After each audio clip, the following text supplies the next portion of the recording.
The Final Four is here, and it is chock full of darts. Welcome to Chucking Darts, a podcast of informed, rigorous, reckless, harmless, speculative, and fun predictions about the game we love. You can call me Chuck. This is a sprint episode. My last episode was with Brian Geisinger, pre-tournament talk, or yes, pre-tournament talking about a lot of the point guards in the 2026 NBA draft that were filling out the bracket. Darius Acuff and LeBaron Philon, Bennett Sturts, Christian Anderson, a couple that are still involved, Keaton Wagler, who beat Kingston Flemings. Lots of discussion around that archetype, as well as an extended segment on Ibuka Okori, the Stanford point guard who I am still hoping enters and stays in the draft because I believe he is worthy of a lottery selection. That episode valuable now, a couple weeks on in retrospect, in my opinion, since Keaton Wagler's still in the Final Four as part of the Illinois Fighting Illini. I'm going to touch on him again today. And also, those point guards are not going away. They still are the discussion of the draft. And I think so much of the challenge of this cycle is sorting among them, not only in relation to each other, but in relation to previous draft classes and in relation to other non-point guards who may be profiled to be lower usage contributors, other maybe lower usage wings, and how to stack them and what to invest in and what not to invest in. That is going to bleed into this episode, which again is a sprint episode doing the solo.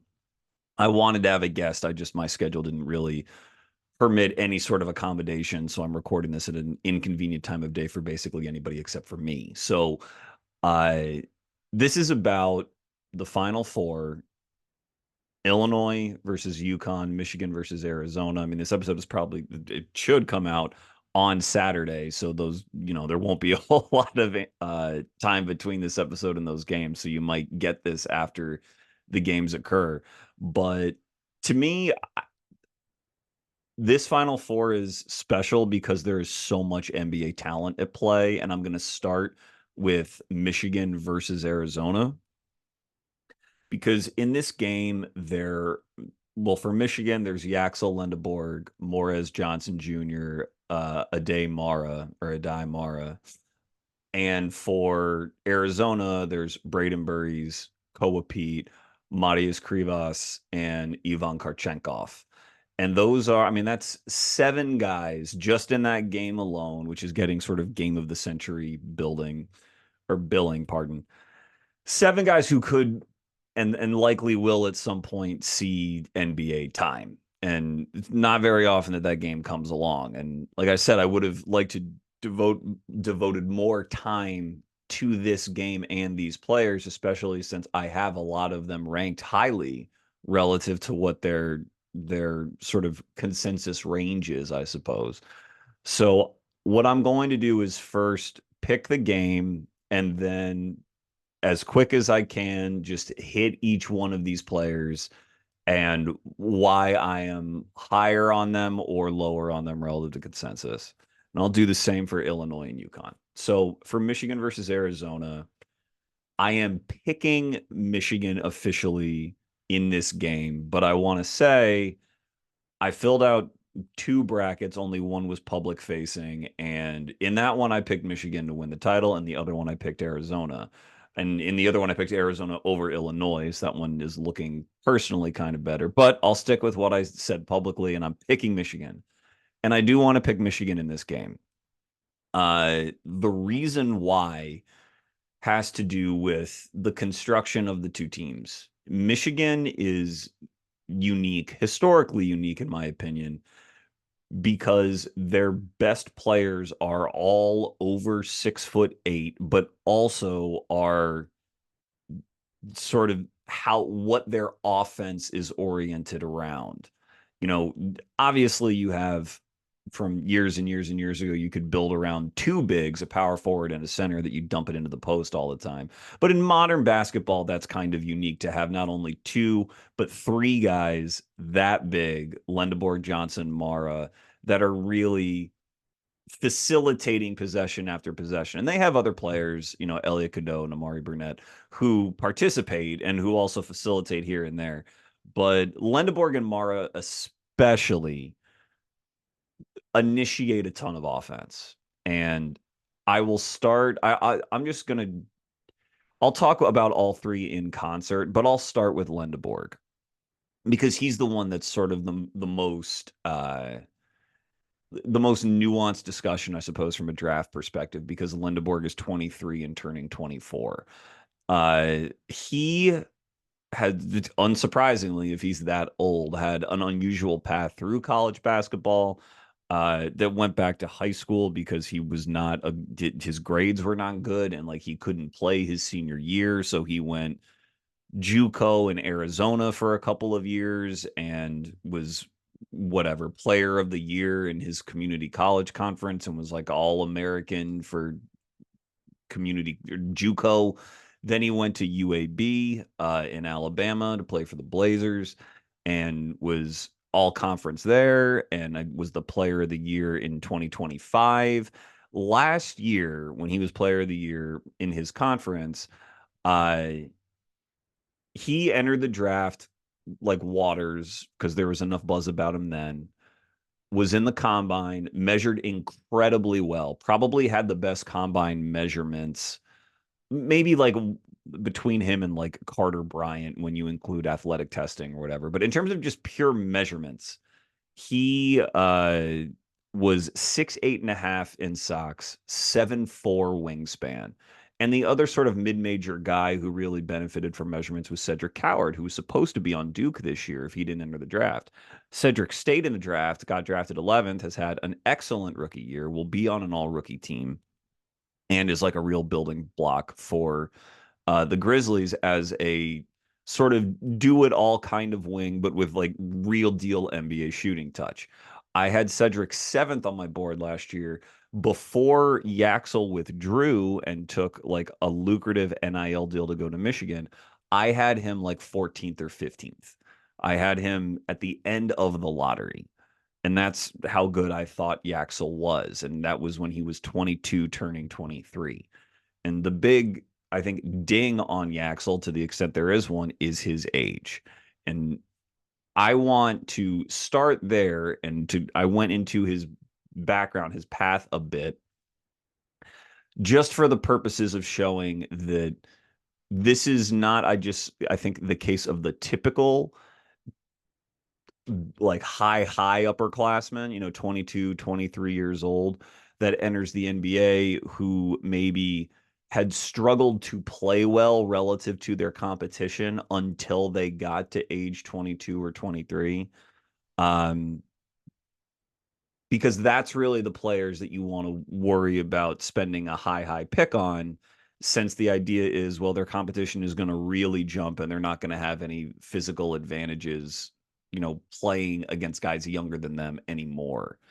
Yaxel's not that way, in my opinion, because he's played well at every level that he's played in, number one.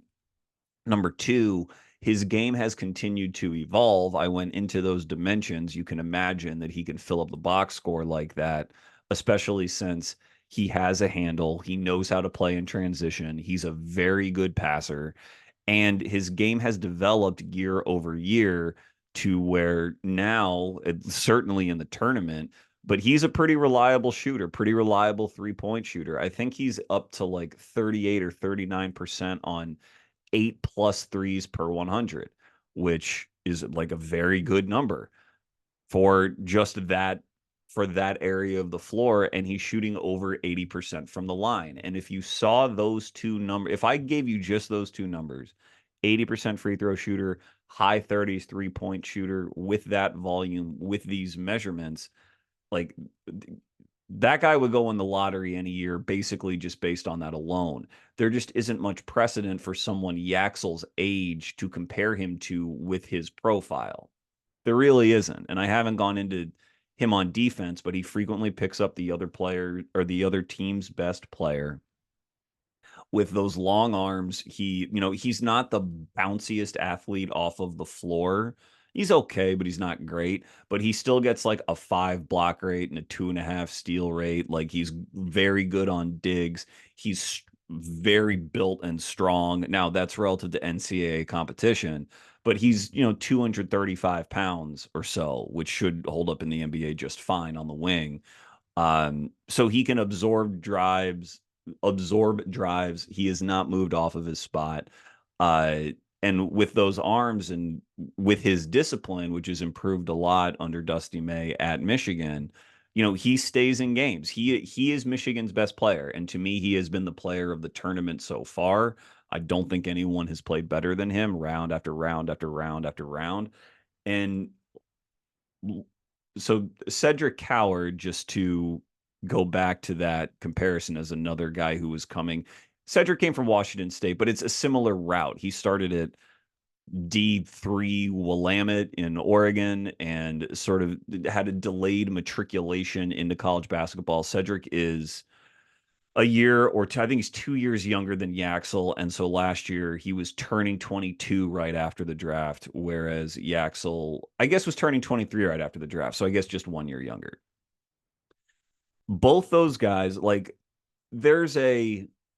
with Cedric, it was like, ooh, kind of Kawhi ish. And none of that was ever like, so a lot of that was tongue in cheek because there's only one Kawhi Leonard. Only one person is ever going to be like as freakishly strong as Kawhi Leonard was. But Kawhi has that famous like phrase that he said that the board man gets paid, where like even when Kawhi's shooting was not as developed at San Diego State, and his shooting wasn't terrible at San Diego State, but even when his shooting was not as developed as San Diego State, he was still their best player, led them to a 3 seed, and got to the Sweet 16 and lost to the eventual national champion Kemba Walker UConn Huskies. But he was always a double-double threat, and he was his team's best player, double-double from the wing, a lot of like pull-ups that you see him do now in the NBA and in the mid-range plus. But he like could play bully ball and pull up and just sort of control a game through his physical talent and through controlling the glass. Yaxel, the reason, and like Cedric got a little bit of that, did not have the pedigree that Kawhi had, but it was sort of like this kind of a wing who has great shooting touch, who can clearly rebound, clearly very physically gifted. Cedric, it also has sort of like near pogo stick level bounce, which Yaxel doesn't have. But and like Cedric kind of just looked like a Kawhi shaped wing. Yaxel is more of the like wing big kind of build, a little sort of bigger than Kawhi, not as twitchy, but also can control the glass. His rebounding numbers are not as like he didn't average 10 rebounds a game, but that's because he's playing with Mara and Johnson, who are both excellent rebounders in their own right.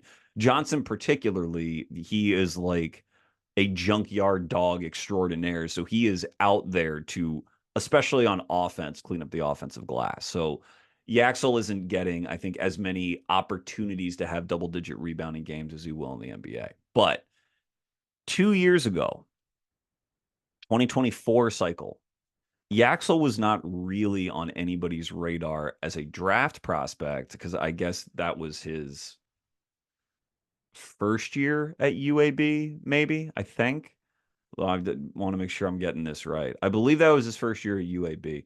And he was all conference at UAB. And he averaged, I believe, like 13 and 10 and 2 assists and like I think 2 stocks, steals, and blocks a game. Like he's box score stuffer. And at the time, that was a higher level of competition than Cedric Coward was playing against.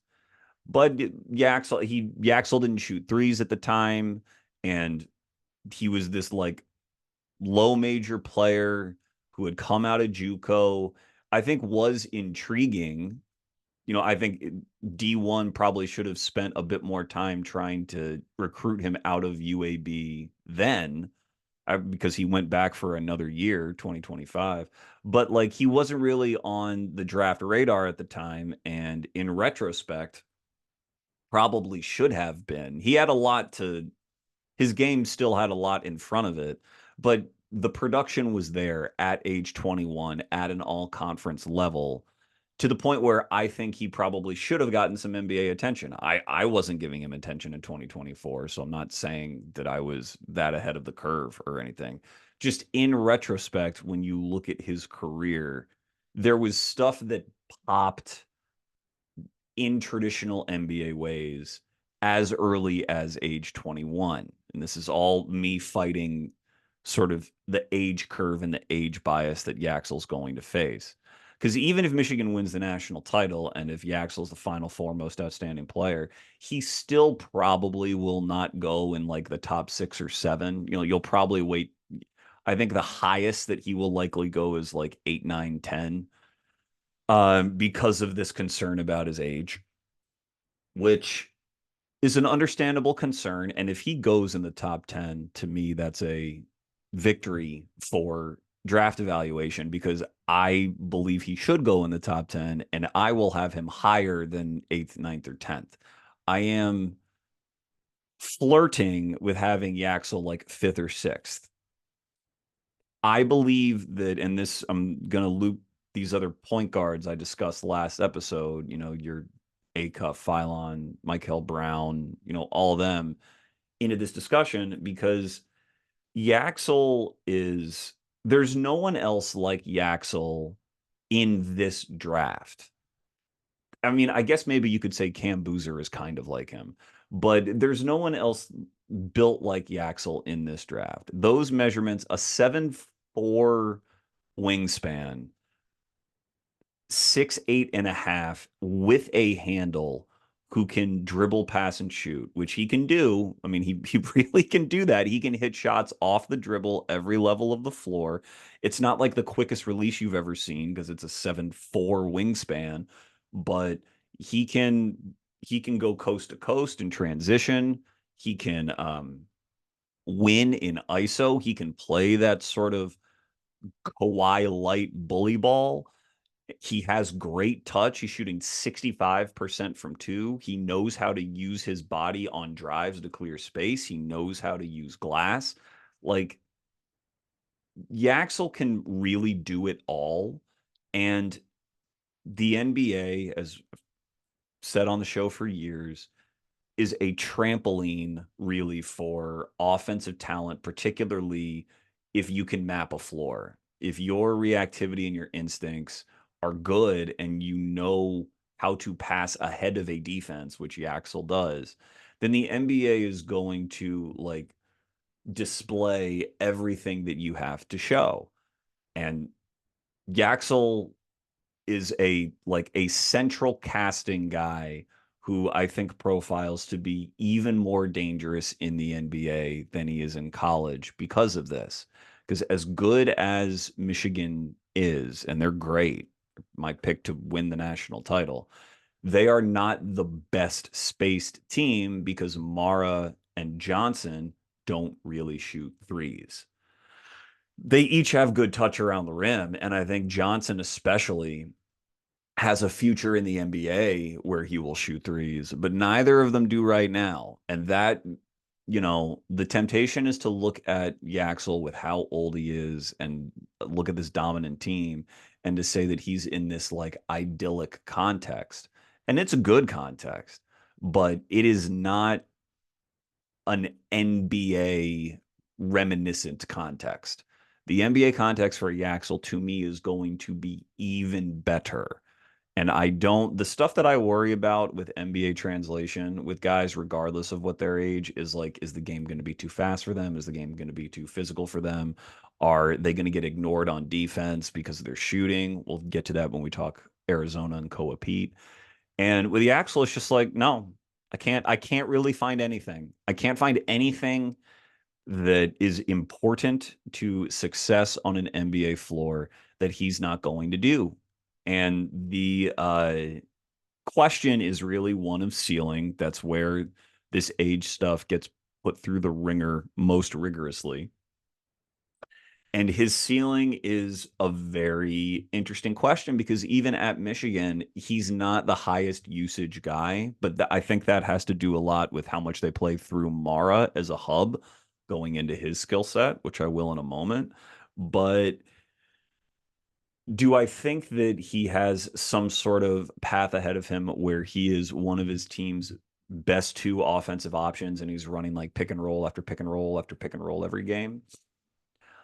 I actually think there's more of a chance than it seems, but the I would agree that the odds are against a team using him in that manner.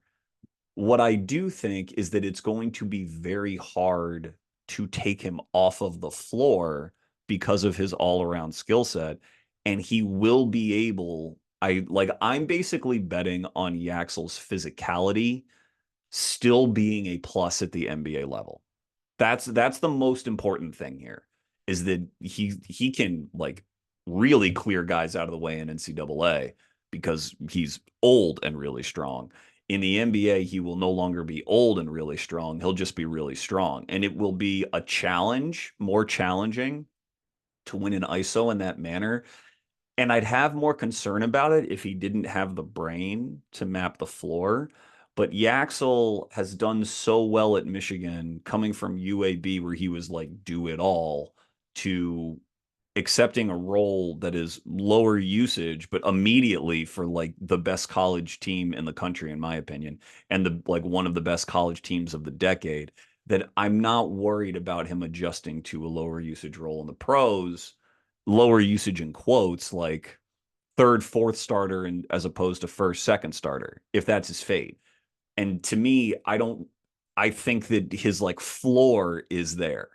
I think his floor is at like third, fourth starter on very, very good team. Because I do think he will be able to, especially defend.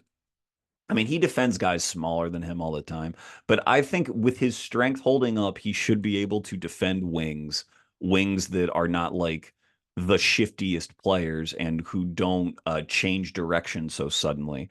Then Yaxel will be able to stick with those. His hands and his length are really going to bother those players. And guard, like NBA caliber guards smaller than him, he'll struggle to pick those guys up and really clamp them.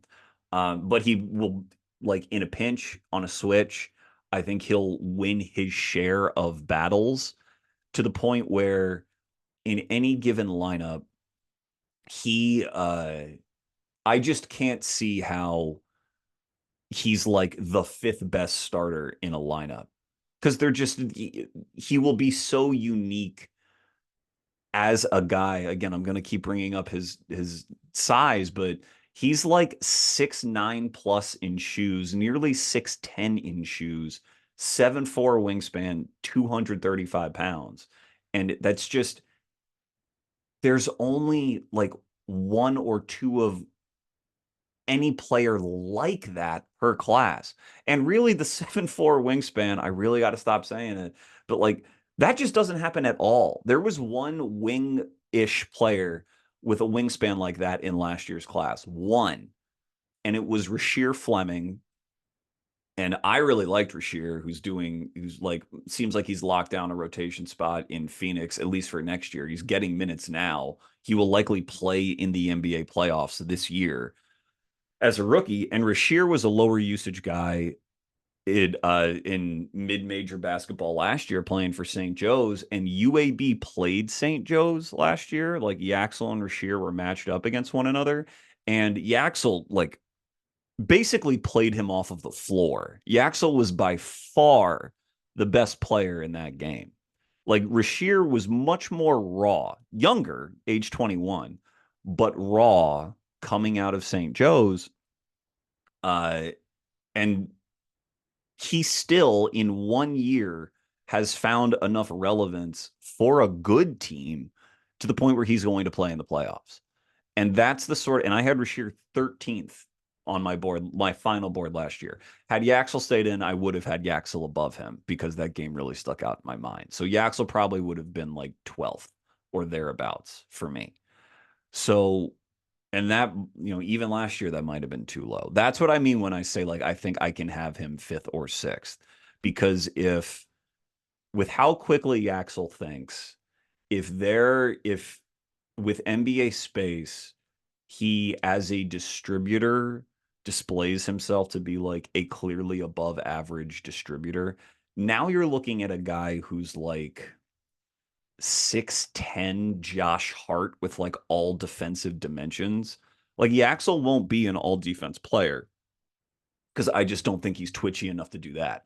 But as a positive on defense, with the ability to run offense for stretches and play off of more nuclear offensive talent, like it is something that every team should want, all 30 teams. And this is where the rest of these guards come in. It is something that, in my opinion, all 30 teams should want. And if the NBA were to expand, all 32 teams. That's why I think that when you compare him to someone like Acuff, not all 30 teams are going to want Acuff, and not all 30 teams should. And it's not just Acuff. Same goes for Phylon. Same goes for Michael Brown. Same might go for Keaton Wagler. And I love Wagler. And right now, I think I have Wagler like fourth or fifth and like Yaxel fifth or sixth. It's all right there. And the same goes for Kingston Flemings. When you're thinking about age and the draft, like this is a dumb guy thought, dumb person thought, but it's relevant. Like Kingston could live to be 150 years old and he's never going to be 6'8.5" in socks. It's just never going to happen. Same thing with Acuff or Phylon or anything else. So if you want to discount Yaxel's age, okay, I think there's reasons to, but you have to discount the size to me more aggressively.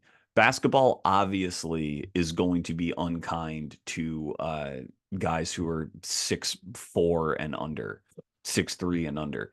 It is not unkind to guys who are between the ages of 24 and 30, which is going to be Yaxel on his first contract and into his second. It is kind of those players. Those kind of players run the league.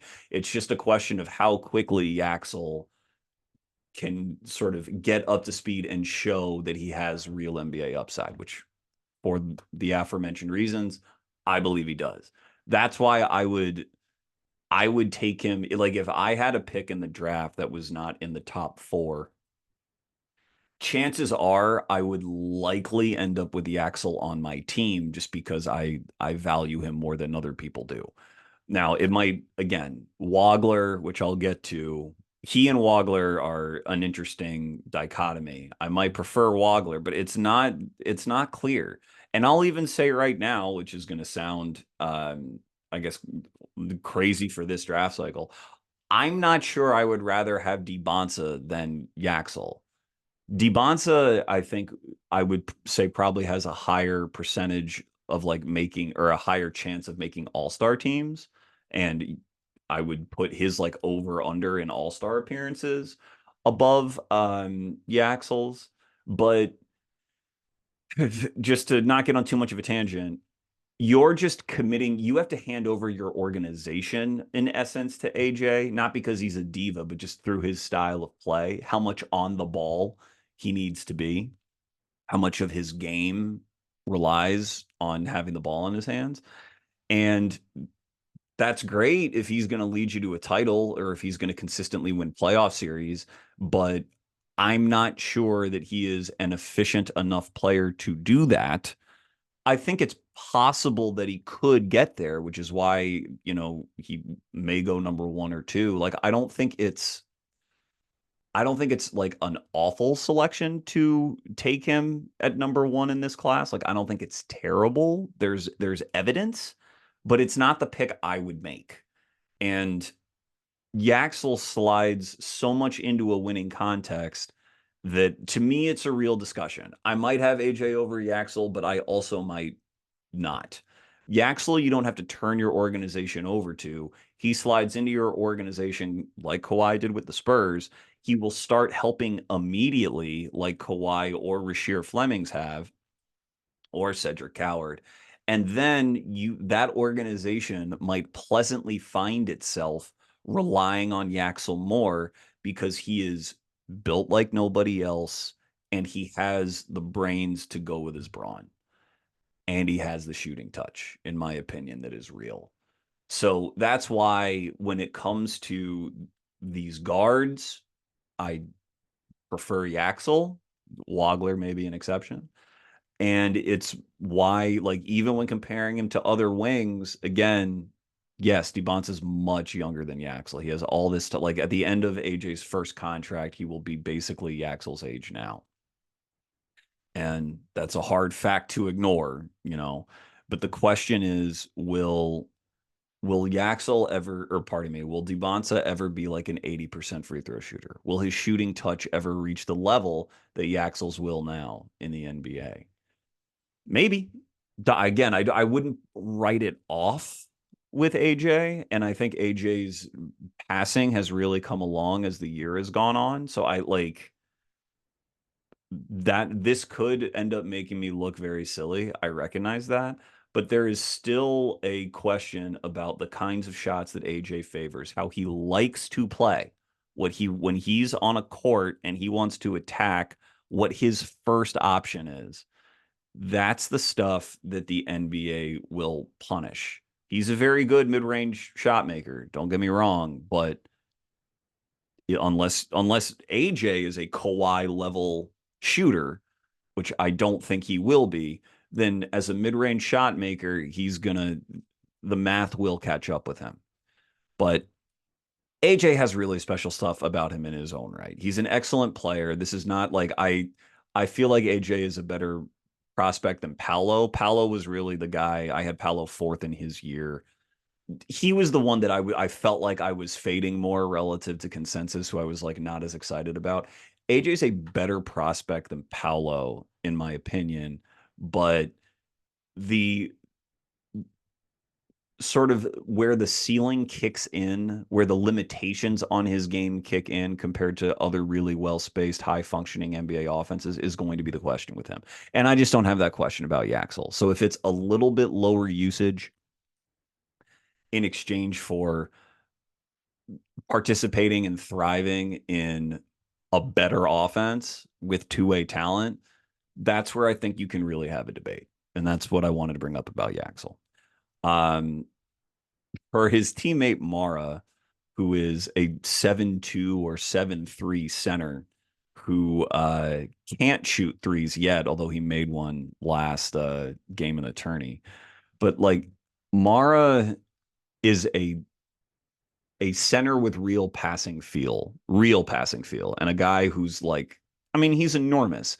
He's not very athletic, but he's put on some good muscle since he started his career at UCLA, to the point where Mara can operate, elbow extended, play DHO, be a hub, keep a ball up in outer space where no one else can swipe at it, and just pick which passes to make in a half court set. He can pick which player. He can just hold the ball and call which player he wants to enter a two-man game with. Like, he is very, very patient, and he gets a lot of good offense that way. Where I've been like most impressed with Mara is not only the physical gains he's made, because I think now he's 21. Um, the physical gains he's made to where he's not getting pushed around and pushed off his spot, but also he now seems to uh be leaning more into his footwork in the post and to like trying to bully guys in the post. He doesn't bully everybody, but he bullies a lot of people, more than I thought he would coming into the year, to where he now is leveraging the threat of his passing, which really like no one else in the country at his size can do, to keep himself in ISO. It like keeps doubles from arriving because they know that he's going to dot anybody from where the help is coming. And that allows him to bully guys in the post and access like truly manipulative footwork. He's not Alperen Şengün down there, but he can wrong foot someone. He can, pivot and up fake and repivot and step through.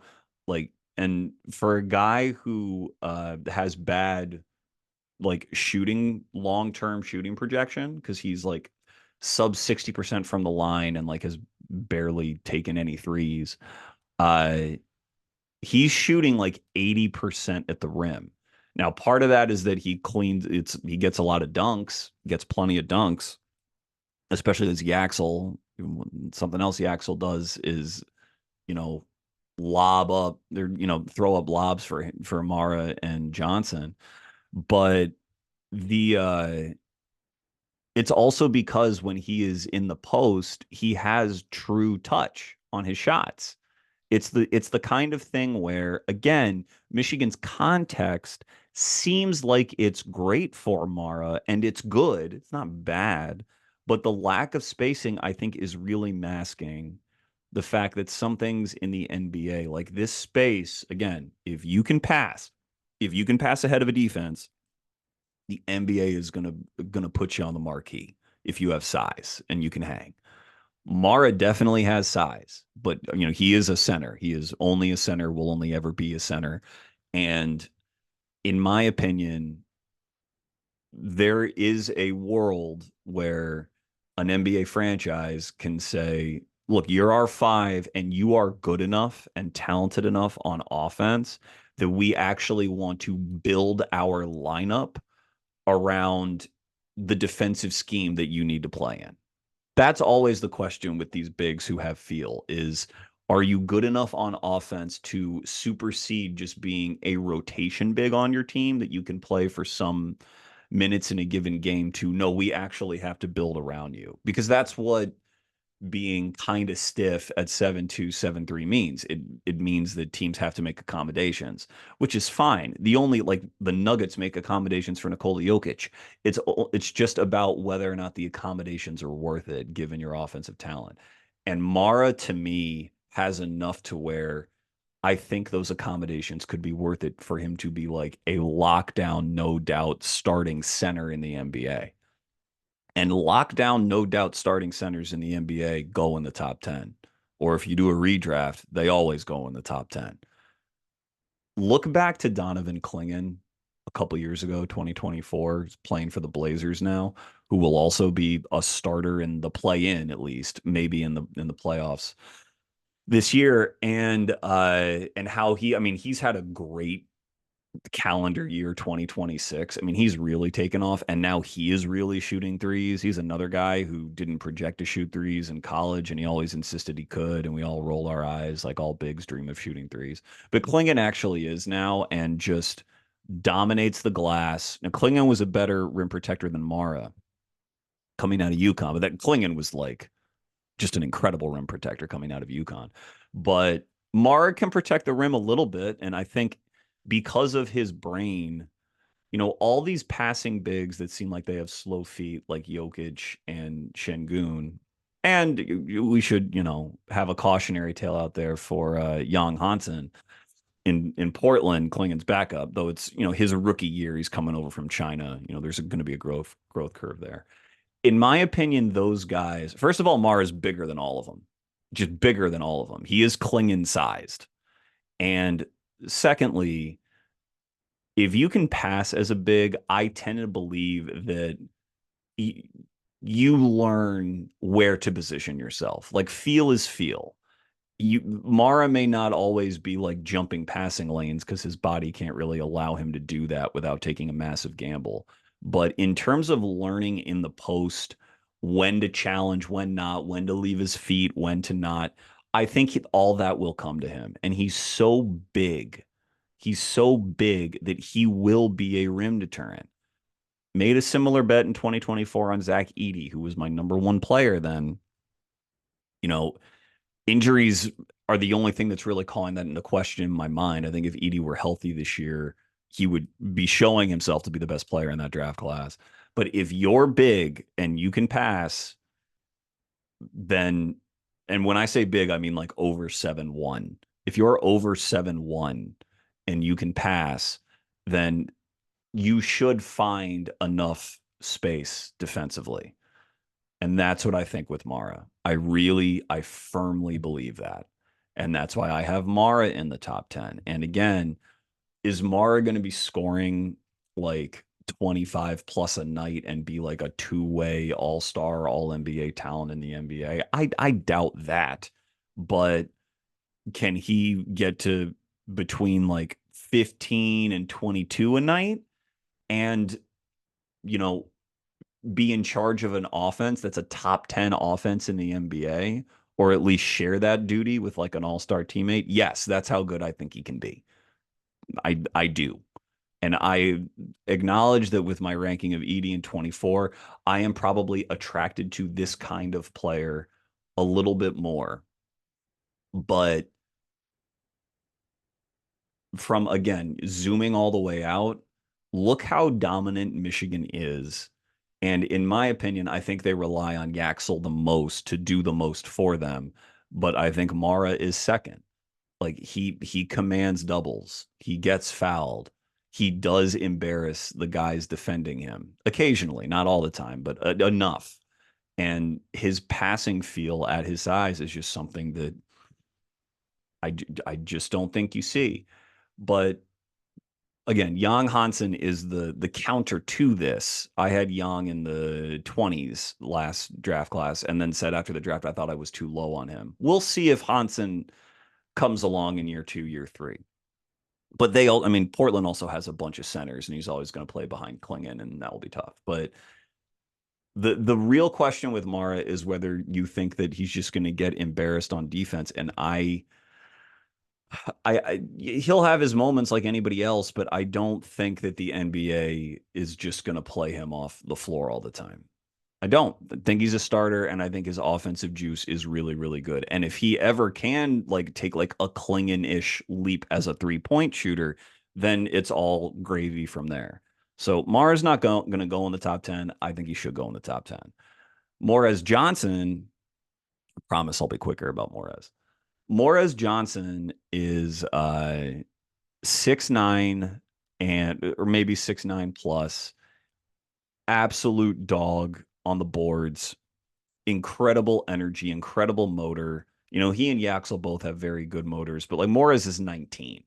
And that's why, like, I mean, NIL is going to come after Morez very, very hard. You know, it would really take, to me, a shrewd NBA team to be like, hey, we're picking you in the top 20.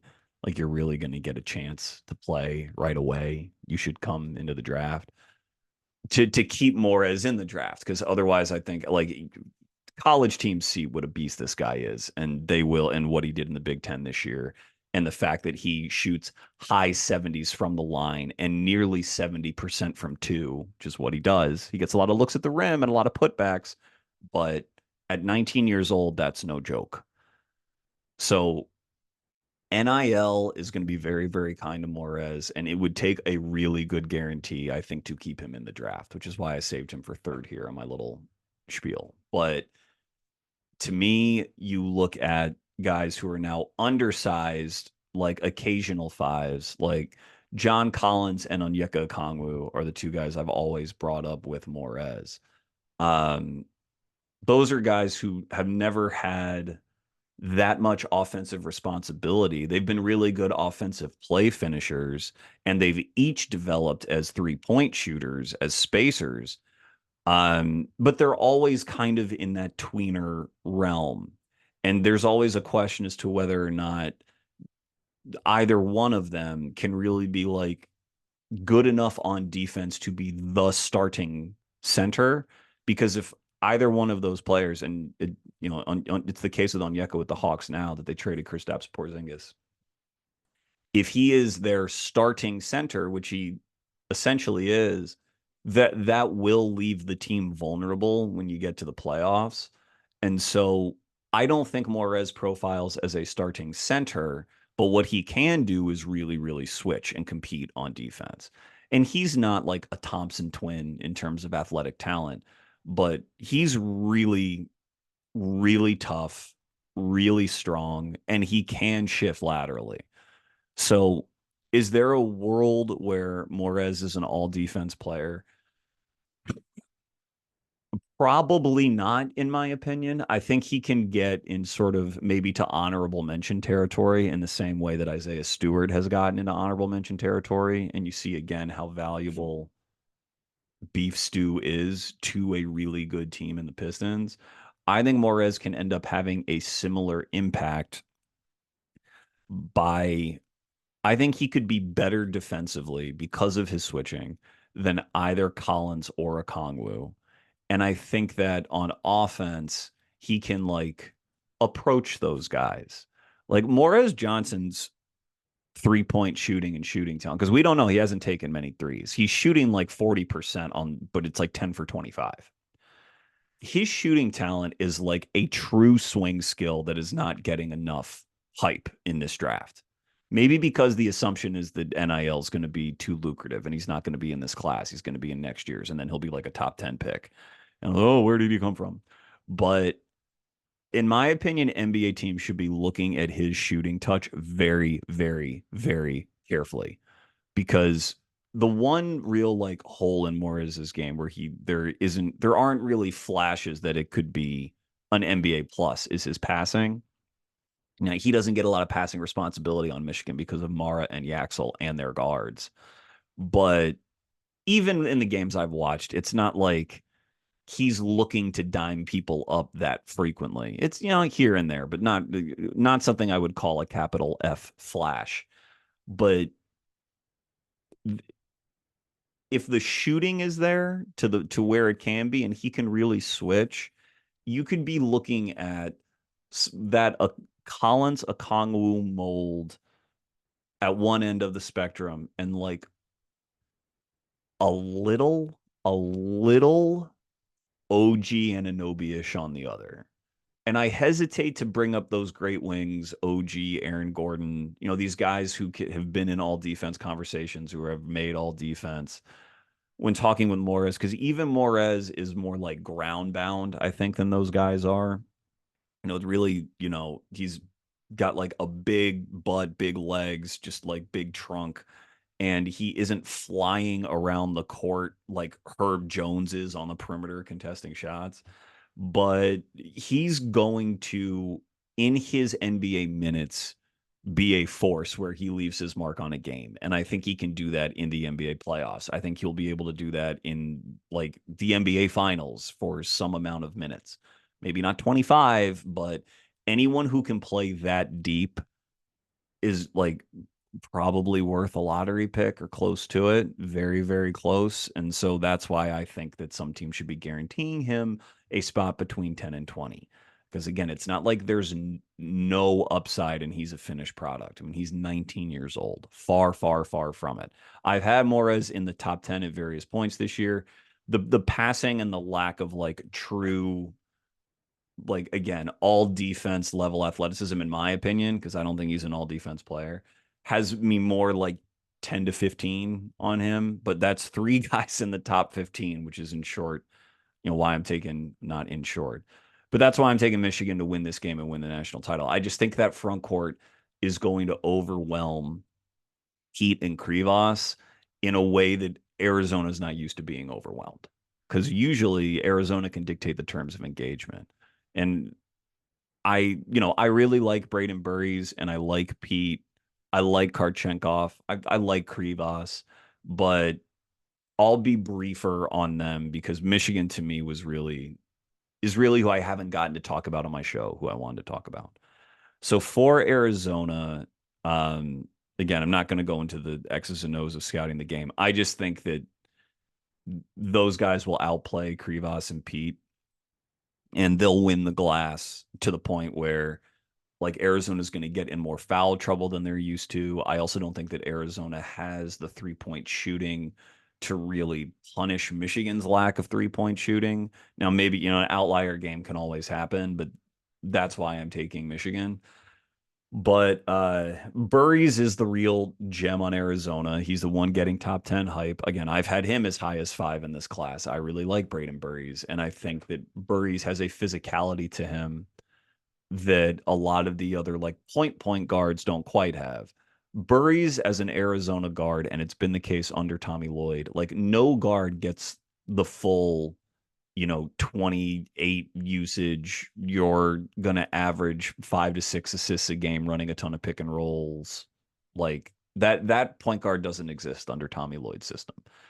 It's a much more democratized, quick passing system. And Burries, he uses, in my opinion, in a similar, not the same, but a similar way that he used Benedict Mathurin when Mathurin was there. And Mathurin ended up coming out in 2022. They will run Burries in the half court. Jaden Bradley is their point guard and is a very good college point guard. They will run Burries off of pin downs or off of these curls or Iverson cuts or whatever, or like consecutive screens off the ball to get him the ball with a couple steps behind him so that he can get downhill.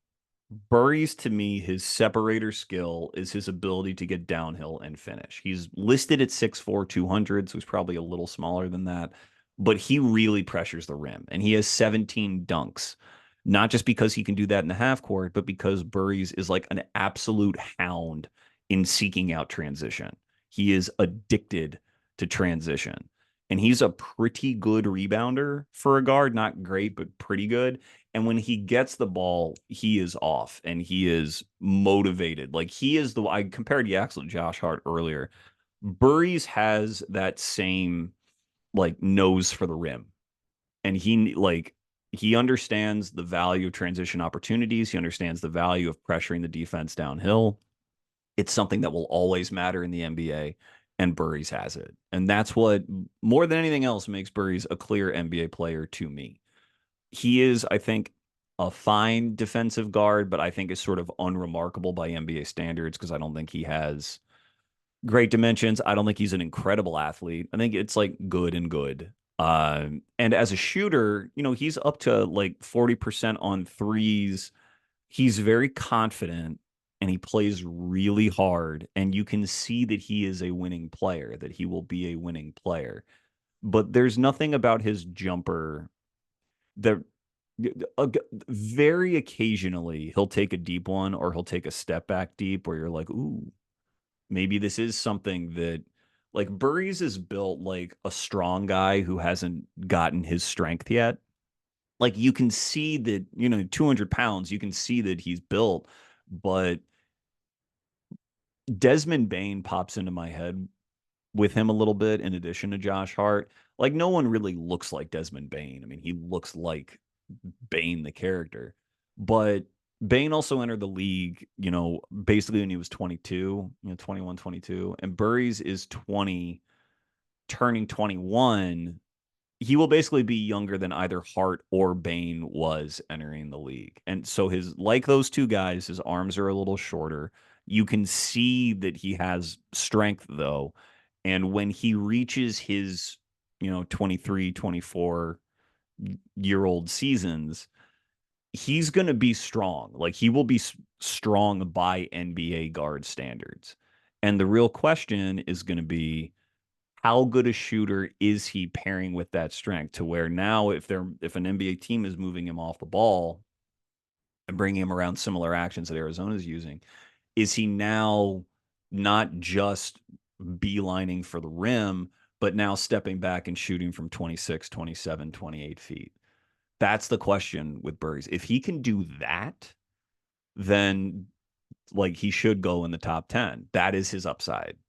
I don't necessarily see all-star with Burries, but I see like Bane and Hart, like very well paid, consistent contributors who like basically are starters. I mean, Bane is a starter. Hart is a starter too, but he's yo-yoed more, bench to starting lineup. Like guys who play for winning teams, and you're never going to like really regret having them on your team at all. And that's the thing with Burt. He is like a no regrets player, which is why if you want to take him 7th, I don't have a problem with it. It's just like, and that's the thing between him and Flemings. It's like Kingston Flemings, Darius Akov, whoever you love most out of these guards. It's how much you really believe in those sort of more pick and roll heavy, ball usage heavy guards, how much you believe in their ceiling. If you believe that they're going to be all-stars, and not just all-stars, but all-stars who win playoff series, then take one of them. If you're a little skeptical about that, then Burries is a safer choice, frankly. He's got more size. He will know how to fit into a winning culture. And as long as you believe in the shot, as long as you don't believe he's shooting over his head right now, which I think is actually a decent concern that he's shooting a little over his head, then it's very understandable to prefer Burries to all of them. All of them.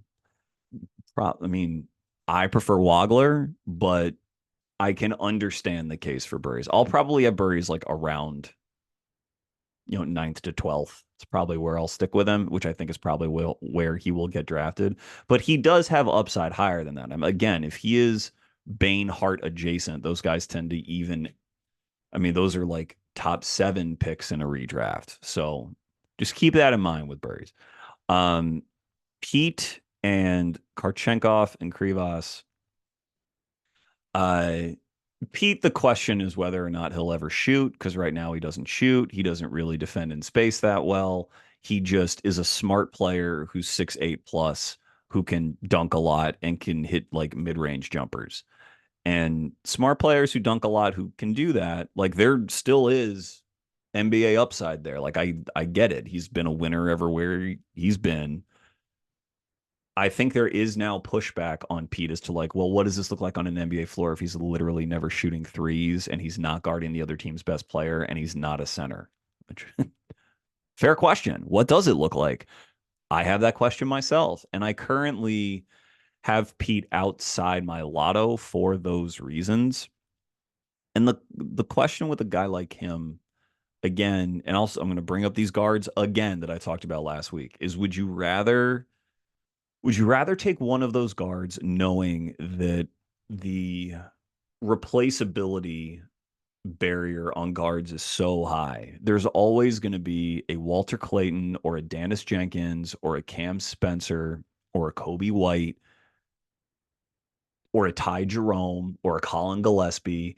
There's always going to be guards that you can just have that are in their prime that you can just get on the trade market, that are going to be efficient, and they're like not going to screw too much stuff up, and they're going to likely help your team while you invest in bigger players, wings, bigs, whatever, to run your offense around.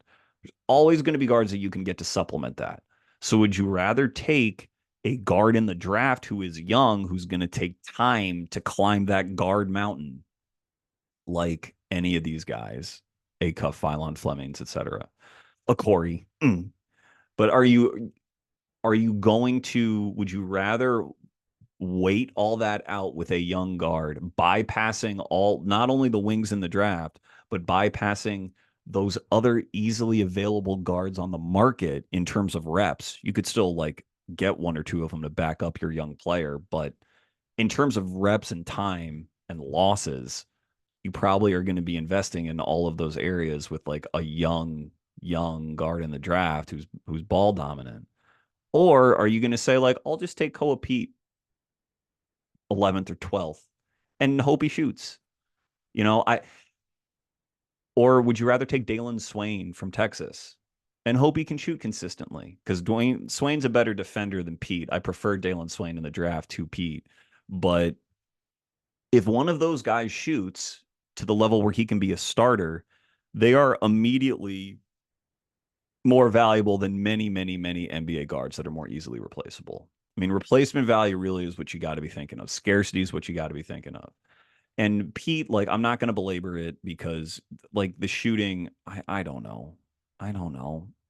Maybe for the right team in 5 years, he'll be able to shoot, which is why, like, again, I don't have him as a lotto choice, but I think it's a question worth asking about whether it's just a better use of a draft pick than one of these guards who, yeah, Jeremiah Fears, great, might make second team all rookie.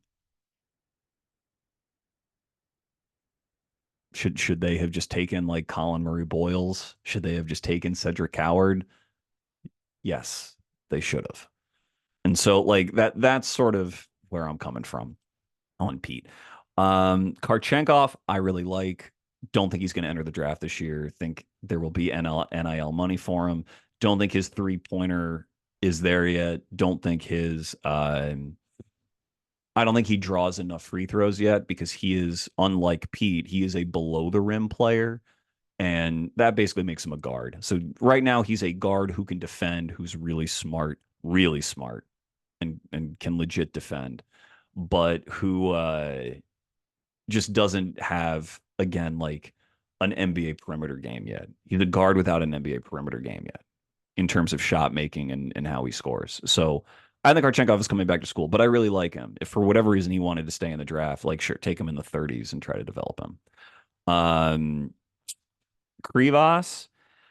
Krivas has fans who, guys who think he belongs in the top 20. I don't really, but I will admit that Krivas is one that I don't really have my head around at the moment. The big thing to me with Krivas is that he's a 7-2 center, good rim protector, is obviously playing with other talent, but he is not that physically imposing for being 7'2". He plays hard, very hard, and I think is better guarding in space than other guys who are over 7 feet. I think that is something that he can hang his hat on in the NBA and why he can be an NBA player. But he has like he has like 30 dunks or maybe like fewer than 30 dunks and is only shooting like 63% at the rim, which for a center is like bad. That is bad. And I don't think he's that. I think that speaks to his lack of explosion as an athlete. And he shoots nearly 80% at the line. So I'm not going to say he has bad touch, but I think that he just doesn't have a knack for finishing around the hoop. Henry Vasar, North Carolina, another 7-footer, has a very good knack for finishing around the hoop and can already shoot threes. And Vasar was at Arizona last year. Krivas essentially replaced him. And I think they're the same age. Maybe Vasar's 1 year older. But to me, like Vasar, even though Krivas is the better defensive player, and for lots of evaluators, that makes the difference with bigs, Vasar is the much better offensive player. And I think still with 7-foot size and like competitiveness, I'd prefer Vasar to Krivas for this draft cycle. It's close. It's not like crazy, but I want to draft players who I know that you can count on to score from somewhere on the floor all the time. I can count on Vasar to score around the rim and to finish plays.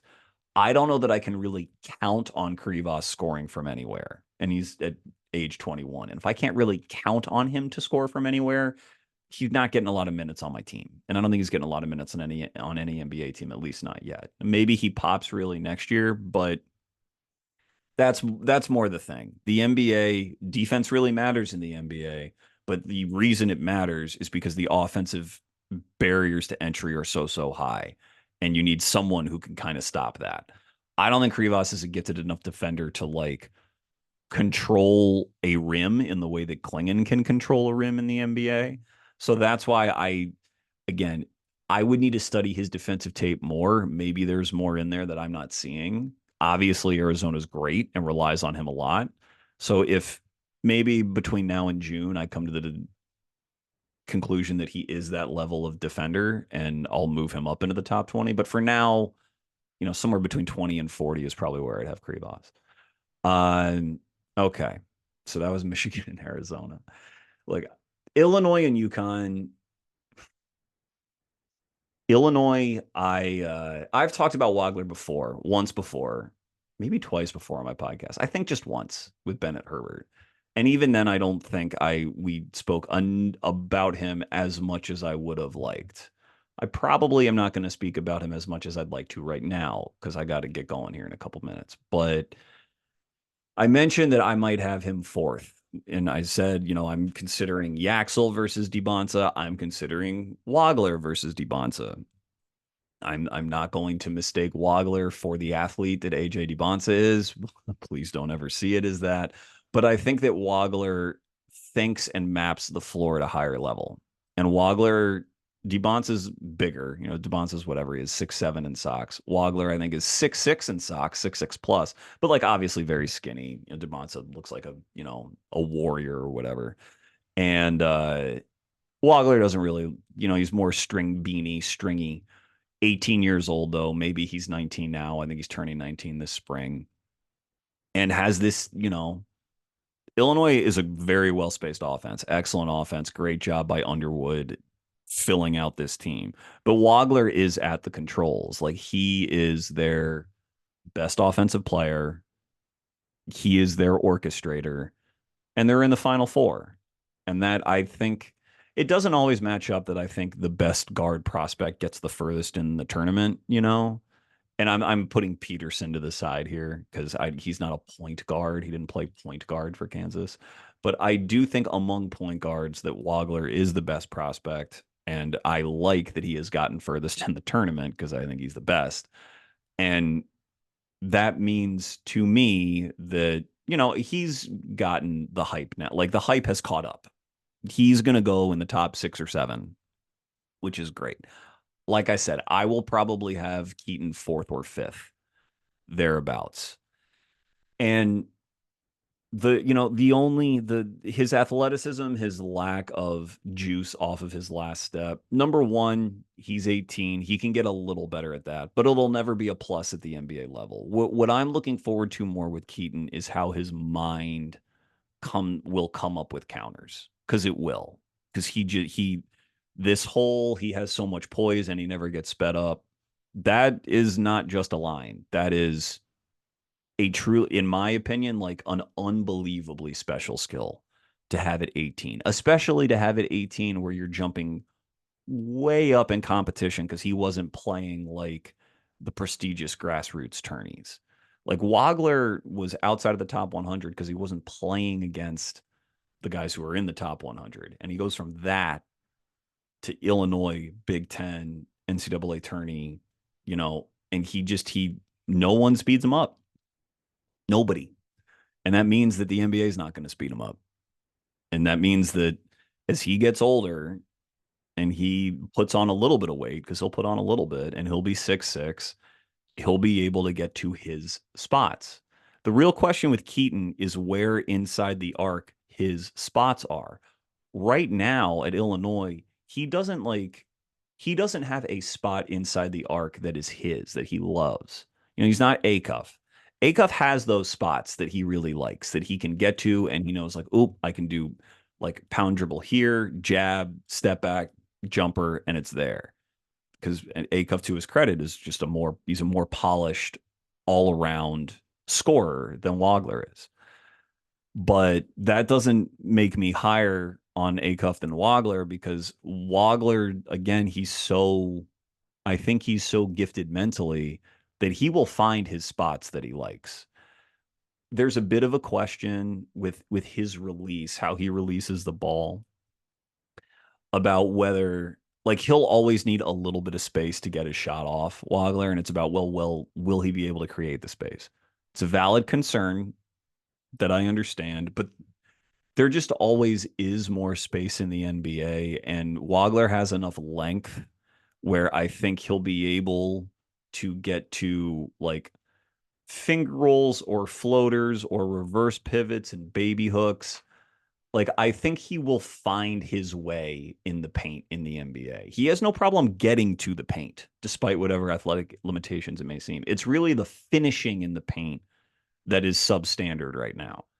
But as long as he's going to get to the paint in the NBA, and he will, and as long as he draws fouls in the NBA like he can in college, and I believe he will, then that touch and the brain will take over to where he will find like his spot. That's the only thing this is literally the only thing with Keaton that I am wondering about offensively, is will he find his spot on an NBA floor?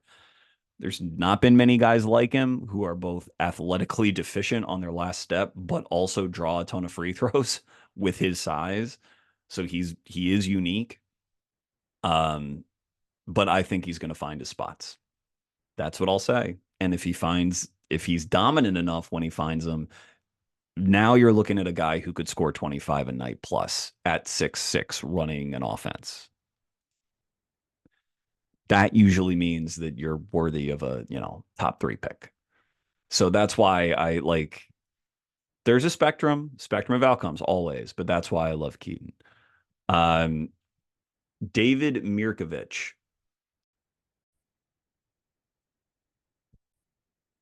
Uh, I'm not going to spend a ton of time on Mirkovic, but I really like him. I think he's a first round pick. I think like, Mirkovic, like anyone will say, can't jump over a phone book, kind of like Wagler, but Wagler can at least like move and use his handle to, get into the paint in the NBA. Mirkovic is much more like back you down, bully ball, 6'8", 6'9", really stiff kind of guy. But to me is I won't say a savant level guy in terms of his feel, but he's like NBA plus with how he sees the game. And he's a teenager. And he's clearly good at the NCAA level. His shooting splits are excellent. It's just the stiffness. But as a 6'8", 6'9" guy who can really see the floor and who can rebound, who's unafraid of physicality, and if he gets a guy on his hip, can be a problem. He can back someone down. He will be strong by NBA standards in his prime, and he will be able to hit guys open. You know, if he were a few inches taller and he were a center doing all this, he'd be a lotto pick. But instead, he's just sort of like big wing who can't really move laterally like a wing, but thinks the game at an extraordinary level. So Mirkovic to me, you know, again, it sounds weird, but like he might end up having a better NBA career than Nate Ament on Tennessee. Ament's going to get drafted way ahead of him, but like Mirkovic will, in my opinion, always be efficient, probably in a lower usage role, will always know what to do with the ball, will never slow his offense down. Ament will slow his offense down because that's what happens. He holds the ball. And when he scores, like he can score. Ament can score, but it's not always efficient. His process is not always good. And an NBA offense that has Ament do his thing could find itself like again, the math will catch up and they will start falling behind. I don't want to completely write off Ament because I actually think there might be something there, but I have him and Mirkovic in the same range. I might even have Mirkovic ahead of him right now. Like taking wing-sized guys who can play in the NBA and who are not going to sop up too many possessions, there's real value to that. They're really ask the Celtics with Hugo Gonzalez. There's a real value to just avoiding investing tons of reps into your draft pick. So, and I mean, Mirkovic and Gonzalez are much, much different players, but the point I think stands. Like he could have like a George Niang kind of career, George Niang plus kind of career, and just like kind of quietly be helping teams. So I think there's any like true real deal upside with Mirkovic as a wing in the NBA? Probably not, unless he's an amazing passer as opposed to a very, very good one, and he's some sort of Sabonis light kind of guy, which I don't really see, but I think he's worthy of a first round pick. So that's Mirkovic. Um, the Twins, Tomislav and Zvonimir Ivisic. They're also guys who I think they can play in the NBA too. They both can shoot. Tomislav can really, really pass. Zvonimir can try to block everything in sight. Neither one of them are really going to defend in space very well, but Zvonimir, like they're both 7-footers who can shoot. What do you want me to tell you? Like those are NBA players, 7-footers who can shoot, who clearly are productive in college. Look at where Illinois is. Um, Tomislav, better offensive player, like a really good passer, Tomislav, and Zvonimir as sort of a gadgety rotation center who you can bring in for some minutes. Like those are guys. Like and I think you can take them between 25 and 45 and feel fine. Um, I am taking Illinois in this game over UConn, but I acknowledge that UConn can certainly win the game. Braylon Mullins, who made that incredible shot. Like, I wish I could just talk more about UConn, Duke, that sequence. I'll probably have Geisinger on again before too long. I have too much fun talking with him, and we can talk about that game a little bit. But Mullins is another guy that is going to have to turn down a lot of NIL money to enter the draft. Now, if UConn wins the national title and Mullins has a couple big games, he'll go in the lottery because he was a 5-star recruit. There are guys who have him in the lottery now. He would probably go in the top 20 if he left. 6'6" with length, good defender.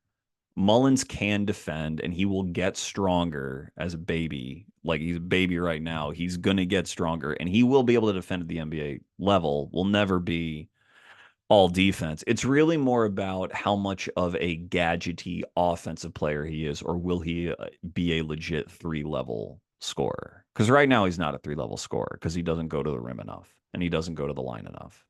But and he's like really like UConn ball cutter, all this stuff. Like, he doesn't use his handle that much. He's got a little bit of a handle, but he doesn't use it that much. But very good feel for the game. I'm not worried about his 3-point percentage. He's obviously an excellent shooter. And the question with him is sort of like a similar question to Burries. Burries prioritizes the rim much more than Mullins does, but Mullins is a better passer. I think Mullins is a better pure shooting prospect than Burries. But the question is like what I've called the not quite wing, NQW. You're not an NBA point guard. You're not really a wing. How many minutes are there for you? Mullins is wingier than Burries. And that alone, if you believe enough in the shooting talent, is enough, I think, for some people to rank him over Burries. I think it makes it a discussion. Um, to me, though, I need to watch more tape of Mullins before I have a concrete opinion. UConn is a team I've sort of slept on in terms of just the amount of games I've watched. But I need to watch more Burries and try to figure. I made a mistake by underrating Steph Castle. I had Castle like end of lotto 2 years ago because I saw his role at UConn as being too reminiscent of what I thought he would do in the pros, and it like clearly wasn't. And I need to put that analysis into Mullins and see if I can really figure out what his role will be in the pros. If he's 3-level, then he's a clear lottery pick and in discussion for the top 10. If he's not 3-level offensively, then he is a rotation player. Like, he'll be a real player, but it's more like 15 to 20. That's the question with Mullins. Like, still very undecided. Um, Terrace or Karaban and Terrace Reed, I think, are both again fine in that 25 to 45 range. Karaban, this wing who's been there forever, who I've talked about on my show before in past years, but just like very good shooter, extremely smart, um, good post defender, but never is going to defend well in space that much, but just sort of has the IQ and can shoot from everywhere. He's bigger than Baylor Shireman. He's not the all around like offensive hub that Shireman is. He's always going to be low usage, which is why you don't really need to prioritize him in the draft. But as someone who can just shoot and is 6'8" and knows how to play, be extremely unselfish, Karaban again is solid. Again, could end up having a better career than Nate Amen. I'm sorry, Nate, but like, it's true. He really might. Terrace Reed as a center. Again, you could compare him to Krivas. I don't think anyone really has Terrace Reed over Krivas, or if they do, it's a real minority opinion. But Terrace plays very, very hard, better passer than Krivas, um, defends really hard, plays the glass really, really hard, and can switch a little bit onto guys smaller than him. You don't want him doing that all the time, but he can do it a little bit. Like Krivas, I think Terrace kind of lacks an area from the floor that he's going to always score from in the NBA, which is why even though he's 7 feet, like there's a place for him in the league, but I wouldn't say that he's a starting center because of that. He lacks the areas that I know that he's going to threaten defenses with all of the time. But again, like, should play in the league. This has a ton of draft has a ton of bigs, man. Krivas, Vesar, Reed. I guess Badunga is doing the draft portal thing. Zuby, edge of 4. Jojo Tugler, if he comes out, Gungba, there's other guys I'm missing, but there's just tons of these guys, which means like if you have a pick in the 30s or 40s, you probably should just use it on them because you would think all of the perimeter upside is probably gone, but there's lots of bigs who can just sort of come in and play. And I think Reed is one of those. I want to shout out Silas Demery because I think he might get an NBA look as sort of like a mini switchblade, gadget defender on the wing. Like think kind of Jameer Watkins on the Wizards, who I had as a first rounder 2 years ago, had in the 30s last year, and is finding his way with the Wizards. Demery isn't quite as physically gifted as Jameer, but is not far off. Obviously, is about the right stuff. Plays really, really hard on UConn and has just enough offense again to get a look. But I'm taking Illinois in that game. I'm taking Michigan over Arizona. I will take Michigan to beat Illinois. They played each other in Champaign, and Michigan won by double digits. Really fun game, but Michigan, I'm sticking. They were my bracket pick. I got Florida last year and got UConn 2 years before that. So technically, this would be 4 years in a row, which would be kind of fun. It's not, picking dominant one seeds is not the most exciting thing, but it's been nice to pick the right ones. Hopefully, Michigan's the right one again. So go blue. But all these teams are great. It's a really great Final Four. I'm glad I got to record this. This has been Chucking Darts. It's okay to be wrong about sports. Find your dartboard and start chucking. Thank you.